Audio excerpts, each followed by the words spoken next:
Hi guys, this is Scribbly with another pen review, and today we are going to have yet another super interesting pen right here for review. It is the Pilot Custom A23 that we're looking at right here. This time in the amber finish.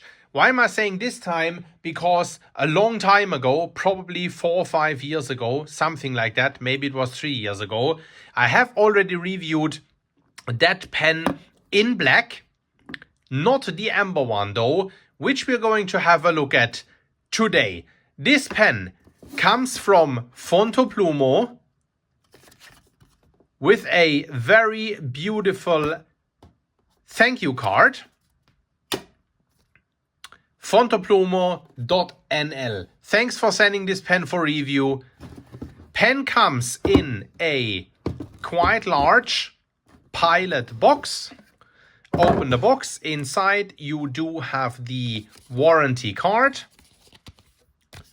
Very good to have. And then you have a little instruction manual, use and care guide type of thing, showing you how to fill the pen, how to clean the pen, and how to use and maintain the pen. The pen also comes with a fantastic 70 milliliter bottle of Pilot black ink. Very nice charcoal black.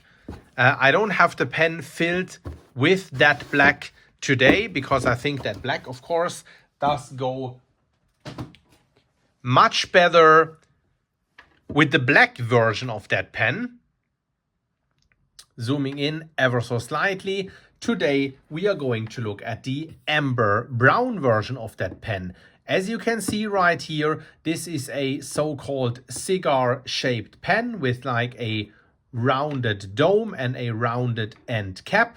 It is also a so-called demonstrator fountain pen, which means that it is translucent or semi-translucent, which is super cool because you can actually see the ink sloshing around in there, and you also see the fill levels of the pen very, very nicely.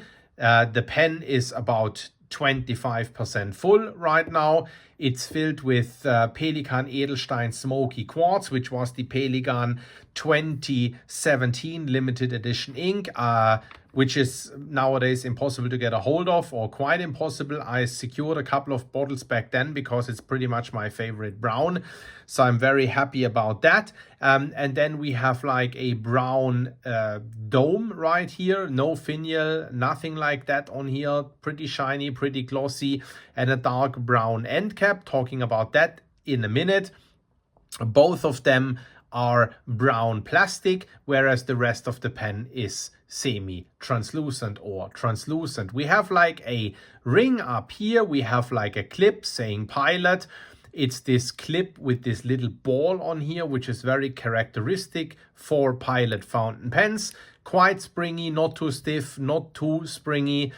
Works very, very well to slide into a pen pouch, shirt pocket, jacket pocket, whatever it may be. We have a double cap band right here then saying Custom 823, 3 stars that are filled in with black, and then we have Pilot made in Japan right here. Then of course we have the barrel, which is translucent. You see the ink in here as said. The pen is about 25% to 33% full, something like that. What you do see in the middle here is like a metal rod, because what this pen is a so-called vacuum filler. That means if there is a metal rod, you do unscrew this cap right here that has another gold band. What you would now do if the pen would be empty is you would pull this cap back, which would pull that rod all the way back, and then you will push the cap and rod back in. There is a little rubber valve in there which will slide into a seal, which will then create a vacuum and suck up ink into this pen. That is how you fill this. I can't show it to you right now because the pen is filled, but I do want to remember that I have actually live filled the Pilot 823 in black 3 to 5 years ago when I have reviewed it. So go to scribbly.org or search on my YouTube channel and you will find that live filling demonstration. That is, if my memory right now doesn't fail me. The pen does uncap with 1.5 to 1.75 of a turn, which if you, like me, turn both body and cap simultaneously, still makes for a very quick uncapping action and a very nice note-taking fountain pen for that matter. Let's get to the note-taking in a second. We have this cap here, as you can see by the darker shade in here. It does have an inner cap. The purpose of that inner cap is that it prevents the nib from drying out and creating a bit of a seal in there, because the cap pushes against the section. That works very, very well. I never have had any issues with this pen drying out. The cap posts pretty deep, very, very nicely.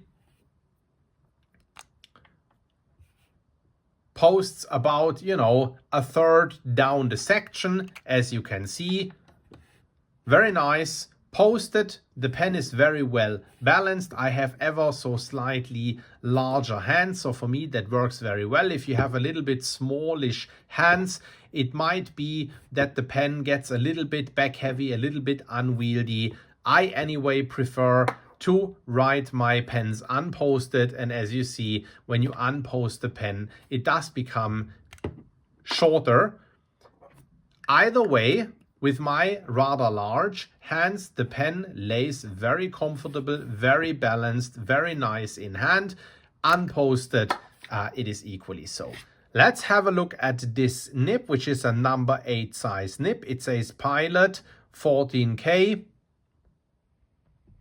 Zooming in a little bit, 585 for the gold content, 15 because for some reason 15 is the size designation that Pilot does use for this type of nib size, which is in European standards a number 8 size nib. It says F for fine, and then you see something here, 12, what does it say, 22 or something like that. It's a bit small, so I have a hard time reading it, but I believe it says 1222. Either way, this is, December 2022 when this nib supposedly was produced by Pilot. You see some quite nice scroll work on here, breather hole at the back of the pen, the very typical Pilot plastic feet that you also find on, bunch of other Pilot fountain pens. Very, very beautiful nib. Very nice. And as you can see, it's quite a dagger. It's a Japanese fine. We'll do a writing sample in a bit. You see the threading here. There's another gold band right here. And then you have a section that has a little bit of tapering and a little bit of flaring. But yeah. It's more or less cylindrical because like the tapering as well as the flaring aren't very pronounced. And you see the pen in hand here once more, and you do see the metal rod in here, and I do believe that you can see some of that rubber bit that I talked about. That also seals the pen. We said we're going to talk a little bit about its function as a quick note taker. So one thing with the Pilot 823 is that once you twist this cap, let's see if you can see that. Yeah, the rod will move ever so slightly. And Pilot does write that in its instruction manual that you should, for writing with the pen, unscrew this thing until, have unscrewn all the threads, or until it has about a 2 millimeter gap right here. This is maybe 3 millimeters right now. And as you see, it does move this little seal down here, which actually does that ink can flow freely into the housing right here, into the feed and down to the nib. So the thing is, if you don't do this, you will always have a little bit of like spare ink left down here, which is perfectly fine for jotting down a couple of quick notes or so. But the problem, it's not the problem, but it's just a fact of this pen, is that if you want to do longer writing sessions, you will have to unscrew that cap right here in order to get the seal undone, so that that ink can continuously and freely flow to the nib. And that's just a little bit of extra effort. So it basically requires you to do this and to do this. And only then would you be ready for journaling. So now you can argue, of course, that if you anyway going to sit down for a 15 to 60 minute journaling session, then it's about mindfulness, and it's going to take time anyway. So then those couple of extra seconds beyond the uncapping of the pen shouldn't pose any problem. And if you only want to do a little bit of quick note taking in a business meeting or something like that, then you are actually good to write your couple of notes.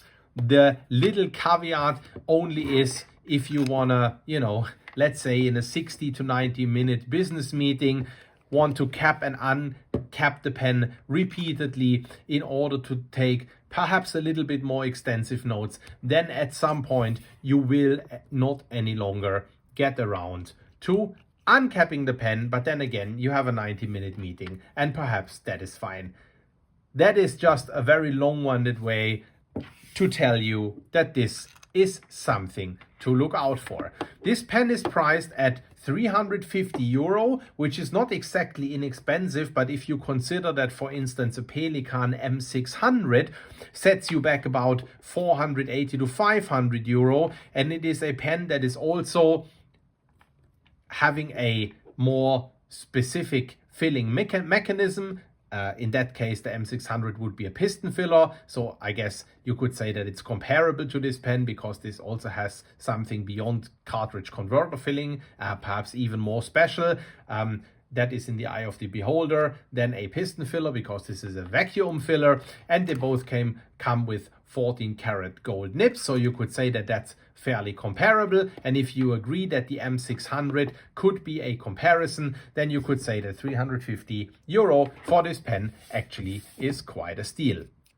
So before we now go into a writing sample, let me do a brief size comparison to my standard size reference pen, which is the Lamy Safari. And you can see that the Pilot Custom 823 is about half a centimeter longer than a Lamy Safari. Uncap those. Uncapped, they're pretty much the same length. Comparison of nibs, just quickly so that you can see that. That's more like a number 5 size. That's of course the number 8 size, or in Pilot lingo, number 15 size. Comparison of sections, bit hard to compare because this is triangular versus this one, which is cylindrical. But I think you do get the gist of this pen being ever so slightly more girthy, because the shape of the pen is very reminiscent of a Montblanc 146, which is also a cigar-shaped pen. I'll compare those two for you right here. I don't have a Pilot Century 370/76 right here, otherwise I would compare that as well. I would say it's fair to say that while the pens have like slightly different body to end cap proportions and so forth, cap and body and finial relations are pretty much the same. Sizing is pretty much the same. There's a number 6 size nib on the Montblanc 146 as well.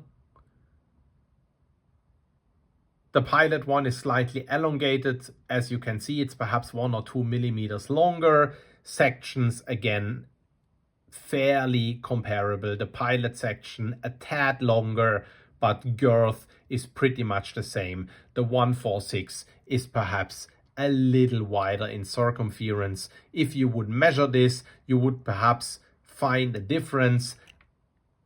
I think you would be hard pressed to feel it in hand. Yeah, perhaps you can feel that the 146 is a little girthier. But again, the difference is minuscule and you can only feel it if you compare them side by side. If you only own one of the two, you'd perhaps be hard pressed to tell any difference. Writing sample. Let's now unscrew the thingy here so we have no showstopper and zoom in a little bit.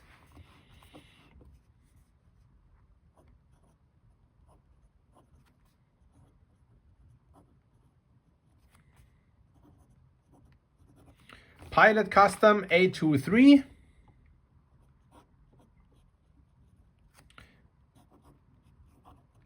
With a fine nib, very beautiful rider. As typical with those Pilot nibs, a very bouncy and springy riding experience. This is no pressure. This is just a little more pressure. And this is quite a bit of pressure. That's the thing with those Pilot nibs. Some love them, some hate them. I love them. But the fact, I don't say problem or issue because it's just a simple fact. The fact with those nibs is that they are not very consistent because they're not a nail.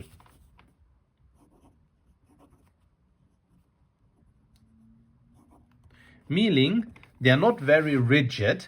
So if you are light, if you're not very light-handed but a bit more heavy-handed, then you will, when riding, do get quite a little bit of line variation.